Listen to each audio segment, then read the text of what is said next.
ఓం శ్రీ సాయినాథాయ నమః. శ్రీ సాయి సచ్చరిత్ర పారాయణ 38వ అధ్యాయం. గత అధ్యాయంలో బాబాగారి చావడి ఉత్సవం వర్ణించితిమి. ఈ అధ్యాయంలో మనము బాబా వంటపాత్ర మొదలగు వాణిని గూర్చి చదివేదము. ప్రస్తావన. ఓ సద్గురు సాయి, నీవు పావనమూర్తివి. ప్రపంచమంతటికి సంతోషమును ప్రసాదించితివి. భక్తులకు మేలు కలుగజేసితివి. నీ పాదములను ఆశ్రయించిన వారి బాధలను తొలగించితివి. నిన్ను శరణుజొచ్చిన వారిని ఉదార స్వభావుడు అగుటచే వారిని పోషించి రక్షించెదవు. నీ భక్తుల కోరికలు నెరవేర్చుటకు, వారికి మేలు చేయుట కొరకు నీవు అవతరించెదవు. పవిత్రాత్మయను ద్రవసారమును బ్రహ్మమనడి అచ్చులో పోయగా దాని నుండి యోగులలో అలంకారమగు సాయి వెడలెను. ఈ సాయి ఆత్మారాముడే. స్వచ్ఛమైన దైవికానందమునకు వారు పుట్టినీళ్లు. జీవితేచ్ఛలన్నయూ పొందినవారై వారు భక్తులను నిష్కాములను చేసి విముక్తులను చేసిరి. బాబా వంటపాత్ర. యుగ యుగములకు శాస్త్రములు వేర్వేరు సాధనములను ఏర్పాటు చేసి ఉన్నవి. కృతయుగములో తపస్సు, త్రేతాయుగములో జ్ఞానము, ద్వాపర యుగములో యజ్ఞము, కలియుగములో దానము చేయవలనని శాస్త్రములు ఘోషించుచున్నవి. దానములన్నింటిలో అన్నదానమే శ్రేష్టమైనది.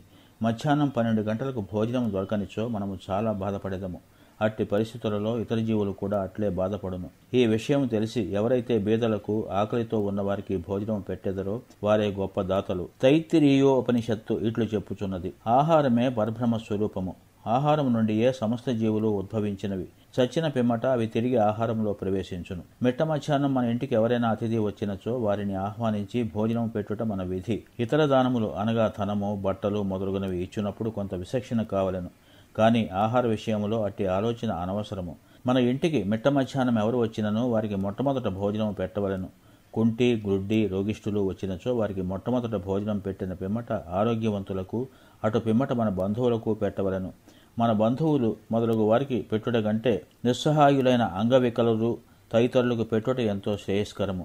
అన్నదానము లేకున్నచో ఇతర దానములు ప్రకాశించవు. ఎట్లన చంద్రుడు లేని నక్షత్రముల వలె, పతకము లేని కంఠహారము వలె, పింఛము లేని కిరీటము వలె, కమలము లేని చెరువు వలె, భక్తి లేని భజన వలె, కుంకుమ బొట్టు లేని పుణ్యస్త్రీ వలె, బొంగురు కంఠము గలవాని పాట వలె, ఉప్పులేని మజ్జిగ వలె రుచింపవు. అన్ని వ్యంజనముల కంటే పప్పుచారు ఎట్లు ఎక్కువో అట్లే అన్ని పుణ్యములలో అన్నదానం ఎక్కువ.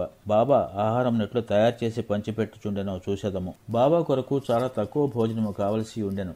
అదియూ కొన్ని ఇండ్ల నుండి భిక్షాటనం చేసి తెచ్చుకునేవారని ఇది వరకే తెలుసుకుంటుమి. ఏనాడైనా అందరికీ భోజనం పెట్టవాలని బాబా నిశ్చయించుకున్నచో మొదటి నుండి చివరి వరకు కావలసిన ఏర్పాట్లన్నీ వారే స్వయంగా చేసుకునేవారు. ఈ విషయమై వారు ఇతరులపై ఆధారపడలేదు.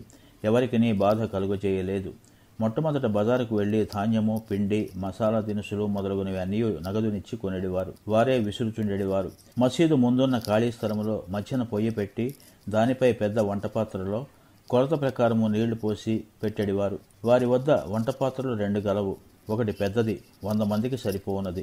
రెండవది చిన్నది, 50 మందికి మాత్రము సరిపోవున్నది. ఒక్కొక్కప్పుడు చక్కెర పొంగలి వండేడివారు. మరొకప్పుడు మాంసపు పలావ్ వండేడివారు. ఒక్కొక్కప్పుడు పప్పుచారు ఉడుకున్నప్పుడు గోధుమ పిండి బిళ్ళలు అందులోకి వదిలేవారు. మసాలా వస్తువులను చక్కగా నూరి దానిని వంటపాత్రలో వేసేవారు. పదార్థములు చాలా రుచిగా ఉండుటకు ఎంత శ్రమ తీసుకొనవలెనో అంత శ్రమను పడుచుండేడివారు. అప్పుడప్పుడు అంబలి వండేడివారు. అనగా జొన్న పిండిని నీళ్లలో ఉడకపెట్టి దానిని మజ్జిగలో కలుపుచుండేడివారు. భోజన పదార్థములతో ఈ అంబలిని కూడా అందరికీ కొంచెం కొంచెముగా పెట్టేడివారు. అన్నము సరిగా ఉడికినదో లేదో అని పరీక్షించుటకు బాబా తన కఫని పైకెత్తి చేతిని నిర్భయముగా మరుగుచున్న డెగిసాలో పెట్టి కలుపుచుండేడివారు. వారి ముఖమునందు భయచిహ్నములు గాని, చేయి కాలునట్లు గాని కనిపించేది కాదు. వంట పూర్తి కాగానే బాబా ఆ పాత్రలను మసీదులోనికి తెచ్చి మౌల్వీచే ఆరగింపు పెట్టించేవారు. మొట్టమొదట కొంత మహల్సాపతికి, తాత్యాకు ప్రసాదంగా పంపించిన పిమ్మట మిగతా దానిని బేదవాంట్రకు, దిక్కులేని వారికి సంతృప్తిగా పెట్టుచుండేది. బాబా స్వయముగా తన చేతులతో తయారు చేసి స్వయముగా వడ్డించగా భోజనం చేసిన వారు నిజముగా ఎంతో పుణ్యాత్ములు, అదృష్టవంతులై ఉండవలెను. బాబా తన భక్తులందరికీ శాకాహారము, మాంసాహారము ఒకే రీతిగా పెట్టుచుండెనా అని ఎవరికైనా సందేహం కలగవచ్చును. దీని జవాబు సులభము, సామాన్యమైనది.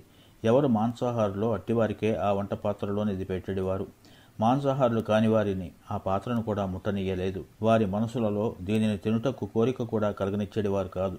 గురువుగారు ఏదైనా ఇచ్చినప్పుడు దానిని తినవచ్చునా లేదా అని యోచించు శిష్యుడు నరకమునకు పోవునను రూఢీ కలదు.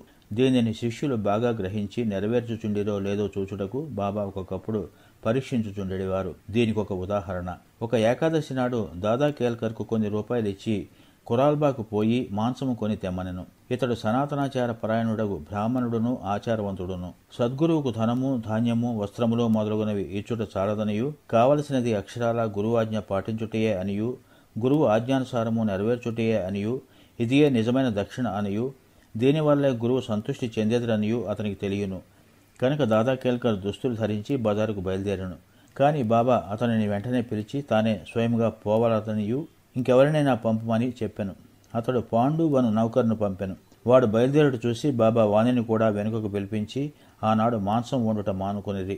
ఇంకొకసారి బాబా దాదా కేల్కర్ను పిలిచి పొయ్యి మీద ఉన్న పులావ్ ఉడికినదో లేదో చూడమనెను. కేల్కర్ దానిని పరీక్షించకయే సరిగా ఉన్నదని జవాబిచ్చాను. అప్పుడు బాబా, నీవు కండ్లతో దానిని చూడలేదు, నాలుగుతో రుచి చూడలేదు, రుచిగా ఉన్నదని ఎట్లు చెప్పితివి? మూత తీసి చూడుము అనుచు బాబా అతని చేతిని పట్టుకుని మరుగుచున్న డేకిసాలో పెట్టెను. ఇంకనూ ఇట్లనెను, నీ చేయిని తీయుము, నీ ఆచారం ఒక పక్కకు పెట్టి తెడ్డుతో తీసి కొంచెం ప్లేట్లో వేసి సరిగా ఉడికినది లేనిది తెలుసుకొనుము. తల్లి మనసున నిజమైన ప్రేమ జనించినప్పుడు ఆమె తన బిడ్డను గిల్లి, ఆ బిడ్డ ఏడ్చున్నప్పుడు దానిని కౌగిలించి ముద్దు పెట్టుకును. అట్లనే బాబా కూడా కన్న తల్లివలే దాదా కేల్కర్ను ఈ విధముగా గిల్లెను. నిజముగా ఏ యోగి గాని గురువు గాని తన శిష్యునకు నిషిద్ధాహారం తిని చెడిపోమని చెప్పడు. ఈ విధముగా బాబా పులావ్ వండుట 1910వ సంవత్సరం వరకు జరుగుతుండేది. పూర్వం చెప్పిన రీతిగా దాసుగణు బాబా కీర్తిని తన హరికథల ద్వారా బొంబాయి రాష్ట్రంలో వెల్లడి చేసెను. ఆ ప్రాంతం నుండి ప్రజలు తండోపతండములుగా షిరిడీకి వచ్చుచుండేది. కొలది దినములలో షిరిడీ ఒక పుణ్యక్షేత్రమాయను. భక్తులు అనేక రకముల ఆహారములను బాబాకు నైవేద్యం పెట్టుచుండేది. వారు తెచ్చిన పదార్థములు ఫకీరులు బీదలు తినగా ఇంకనూ మిగులుచుండెను. నైవేద్యం ఎట్లు పంచిపెట్టడి వారో చెప్పుటకు ముందు బాబా షిరిడీలోని దేవాలయములందును అందుండు దేవతల యందును గల గౌరవమును చాటెడు నానాసాహెబ్ చందోర్కర్ కథ తెలుసుకుందాము. నానాసాహెబ్ దేవాలయమును అగౌరవించుట. ఎవరికి తోచినట్లు వారు ఆలోచించి ఊహించి బాబా బ్రాహ్మణుడని కొందరు, మహమ్మదీయుడని కొందరు చెప్పుచుండేరి. నిజముగా బాబా ఏ జాతికి చెందినవారు కారు.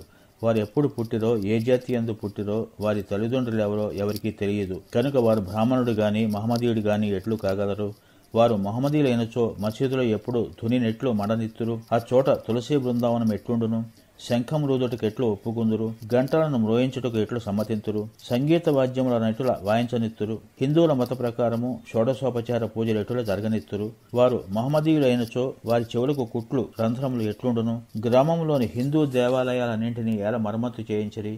బాబా హిందూ దేవాలయాలను దేవతలను ఏమాత్రం అగౌరవించినను ఊరుకునేవారు కాదు. ఒకనాడు నానాసాహెబ్ చందోర్కర్ తన షడ్డకుడగు బినీవాల్యతో షిరిడీకి వచ్చెను. బాబా వద్ద కూర్చుని మాట్లాడుచుండగా నానా మీద బాబా హఠాత్తుగా కోపగించి, నా సహవాసము ఈనాడు చేసి ఇట్లెడ చేసితివి అనెను.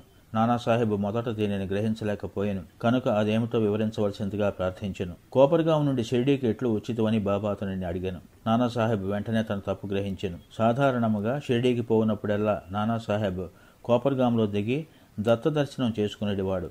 కానీ ఈసారి తన బంధువు దత్తభక్తుడైనప్పటికీ కూడా అతనిని కూడా వెళ్ళనీయక ఆలస్యమైపోవునని చెప్పుచూ తినగా షిరిడీకి చేర్చెను. ఇదంతయు బాబాకు తెలియజేయచ్చు. తాను గోదావరిలో స్నానం చేయనప్పుడు ఒక ముళ్ళు పాదంలో గుచ్చుకొని తనను చాలా బాధ పెట్టానని చెప్పాను. బాబా ఇది కొంతవరకు ప్రాయశ్చిత్తమే అనుచు ఇక మీదటి జాగ్రత్త అని హెచ్చరించెను. కాల మిశ్రమము. ఇక నైవేద్యం ఎటుల పంచిపెట్టేడి వారో చూసేదము.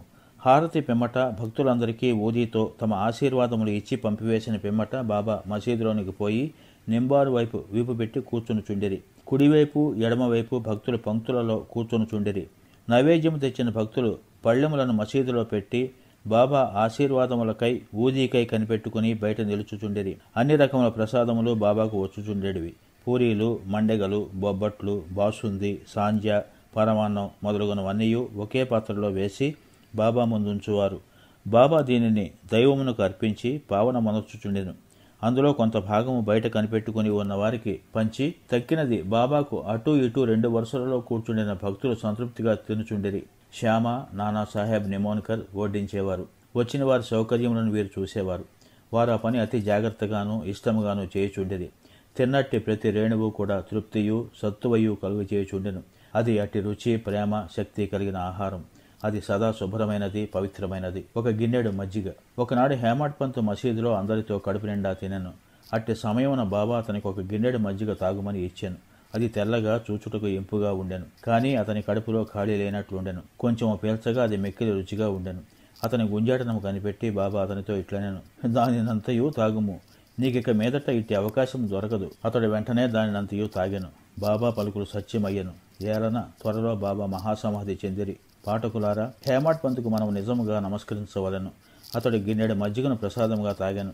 కానీ మనకు కావలసినంత అమృతమును బాబా లీలల రూపముగా నిచ్చెను. మనము ఈ అమృతమును గిన్నెలతో తాగి సంతృష్టి చెంది ఆనందించదముగాక. ఓం శ్రీ సాయినాథాయ నమః. 38వ అధ్యాయం సంపూర్ణము. శుభం భవతు. श्री सच्चिदानंद सद्गुरु साईनाथ महाराज की जय।